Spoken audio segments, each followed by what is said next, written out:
सागर के किनारे एक टिटीटब का जोड़ा रहता था। इन दोनों पति पत्नी का जीवन बड़े आनंद से व्यतीत हो रहा था। एक बार जब टिटीटब की पत्नी को बच्चा पैदा होने वाला था तो उसने अपने पति से कहा कि हमें कोई ऐसा सुरक्षित ढूंढना चाहिए जहां हम लोग अपने अंडे दे सकें। उसके पति ने कहा, भाग्यवान, यह सागर तट बड़ा ही सुंदर है। हम क्या नहीं यह पर रहें? तुम यहीं पर अंडे दे दो, यहीं पर हमारे बच्चे होंगे। नहीं पतिदेव, आप यह भूल कर रहे हैं। आपको पता नहीं कि पूर्णिमा की रात को समुद्र बढ़ता है। उस समय यह हाथियों को भी अपने साथ बड़ा बहा कर ले जाता है। टिटीटब ने हंसकर कहा, यह तुमने ठीक कहा, पर समुद्र की क्या ताकत है जो हमारे अंडों को कहाँ ले जाए? क्या तुमने नहीं सुना है कि आकाशचारियों को रोकने वाले ध्रुव रहित आग में कौन घुस सकता है? कोई नहीं। संसार में ऐसा कौन पागल है जो यह कहे कि यदि तुम में शक्ति है तो मेरे प्राण ले लो। इसलिए निडर होकर यही अंडे दे दे। तुमने सुना नहीं है क्या, जो हार के डर से अपने स्थान छोड़ देता है उस मनुष्य से माता यदि पुवती है तो बंधता किससे कहा गया?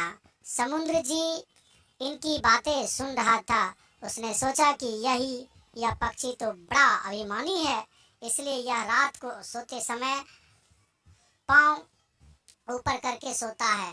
कहीं रात को आकाश टूटकर नीचे आ गिरे तो मैं उसे अपने पांव पर ही रोक लूं।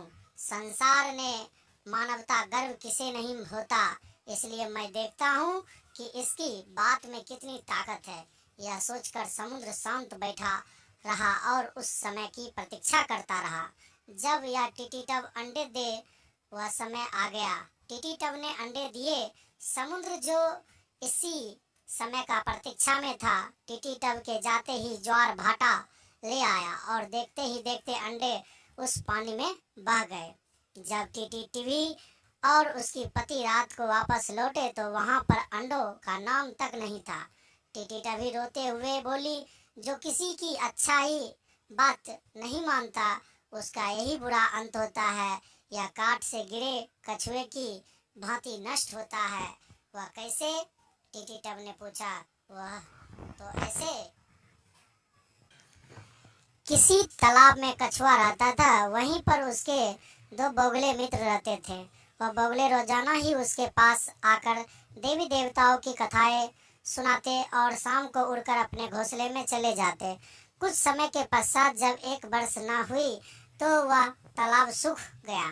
तब बगुले ने कहा, मित्र, अब तो इस तालाब में पानी नाम मात्र ही रह गया है। अब तुम्हारा क्या होगा? कछुआ बेचारा चिंता के सागर में डूब गया। बगुले की ओर निराशा से देखता हुआ बोला, भाइयों, आप ही मेरे बारे में सोचो। तुम्हारा सिवा हमारा कोई भी तो मित्र नहीं। वैसे तो कहा गया है, संकट काल में धैर्य नहीं छोड़ना चाहिए।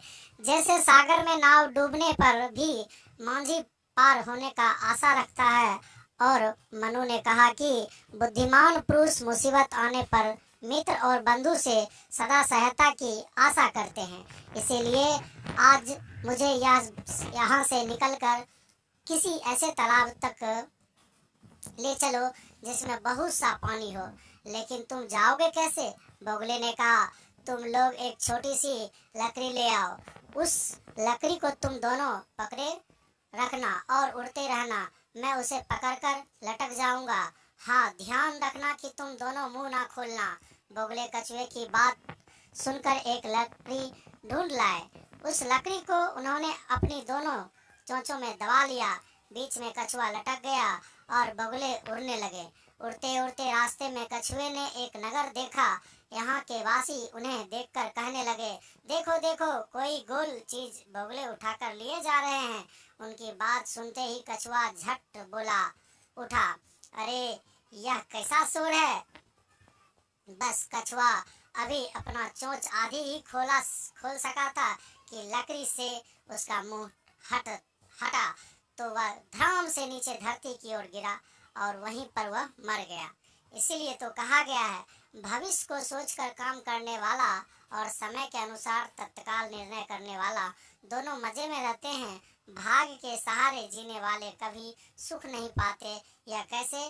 टीटी तब झट से बोला, वह ऐसे। किसी तालाब में 3 मत्स्य रहते थे।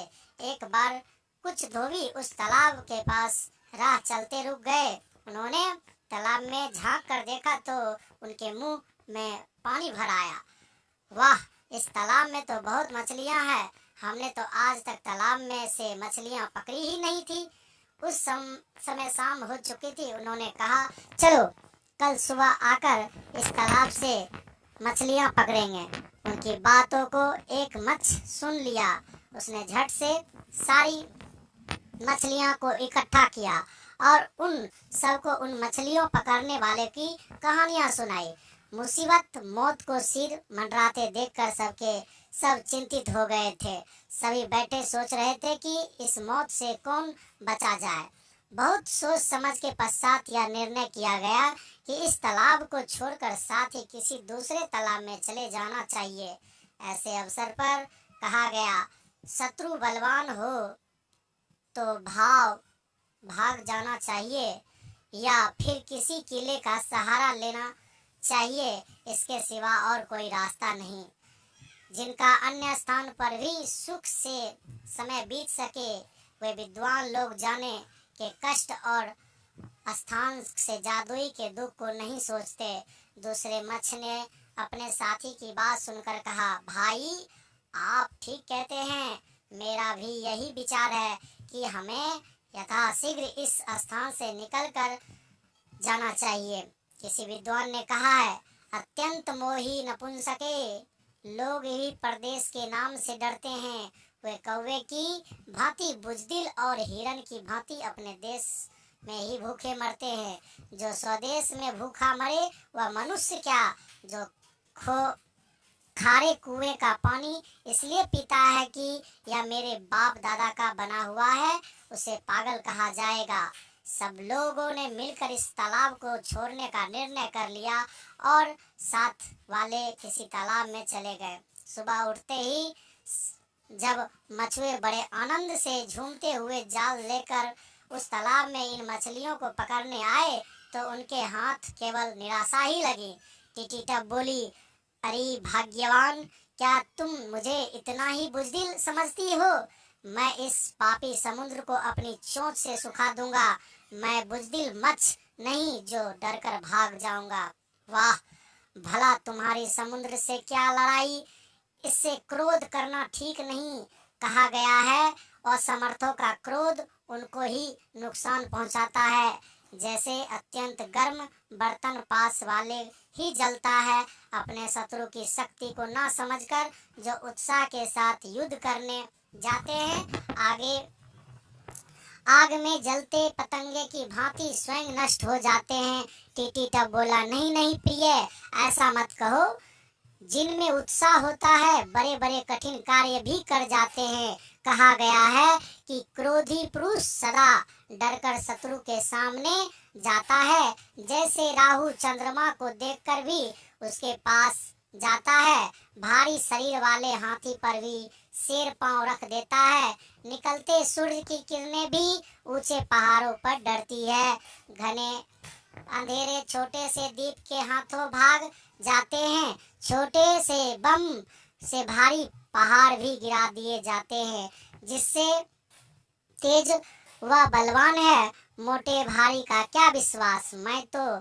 मैं इस चोंच से इसके सहारे पानी को सुखा दूंगा। टीटी तभी बोली, हे स्वामी, जिसमें हर रोज गंगा और सैकड़ों नदियों को लेकर पहुंचती है, उस हजारों नदियों से भरे समुद्र को भला तुम एक चोंच से कैसे सुखा दोगे? मेरी भोली पत्नी, यह बात याद रखो कि परिश्रम करने से ही कार्य सिद्ध होता है। मेरी चोंच छोटी है, रात दिन बहुत बड़े हैं, फिर भी क्या समुद्र नहीं सूखेगा? बिना हिम्मत के कुछ ही नहीं मिलता। नाथ, यदि तुमने यह निर्णय कर लिया है तो अपने साथ दूसरों लोगों भी मिला लो। संगठन में ही शक्ति है। बहुत से तिनकों को इकट्ठा करके रस्सी बनाई जाती है जिसमें हाथी बांधा जाता है। इस प्रकार मख और मेढकों के विरोध करने से हाथी भी मारा गया था। वह कैसे?